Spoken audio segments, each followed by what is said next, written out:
Hey, what's up? It's Symphony here. Subscribe to my brother Mr. Creepy as Hell channel, and when you're watching his videos, make sure you stay in one piece. My name is Samantha, and this happened 10 years ago. School was out and I wanted a summer job, so I decided to get a job at a local diner that was in our town. I worked as a waitress. I enjoyed the job for about 2 months. That was until a creepy customer came in. His name was Alan, and at first he would make flirtatious remarks to me every time I would serve him his meal. I kind of let it alone. I figured that it didn't bother me too much. I'm used to older men giving me compliments. But then it started to get more weirder when the guy asked me, "Hey Samantha, I kinda like you. You wanna go out on a date together? I'll show you how a real man's supposed to treat you." I was about to throw up for a moment because this man was twice my age. It was really repulsing. I replied to him, no, I'm not interested. I'm so sorry. I gotta go now." After I rejected him, I went into the kitchen area in the diner and I stood there for a moment. I can still see the guy looking in my direction and I started to feel uncomfortable. A few minutes later, the man left and I felt a huge sigh of relief.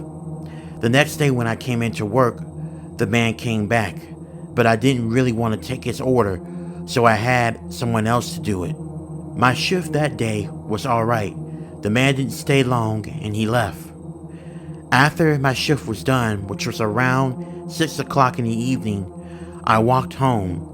My house was not far from the diner, and as I was walking home, to my horror, I turned around because I felt like someone was watching me, and when I did, I felt like I was gonna cough up my heart. It was that same man from the diner. He was following me, and he wasn't even trying to hide it. He kept on walking after me, and I was so scared. I turned around, and the man was walking while holding a knife. He then said, "Samantha, I want you to go out with me. I won't take no for an answer, because if you don't go out with me, I'm gonna kill you. And besides, I know where you live too. So, there's no escaping me." After he said that, I ran all the way until I got to my house. At this point, I didn't care that the man knew where I live because my father was home.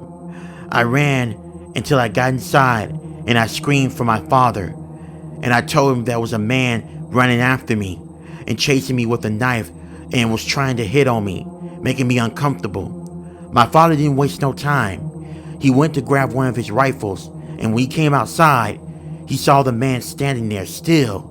Boldly, he said, "Hello, sir. If you don't mind, I want your daughter. I want her now.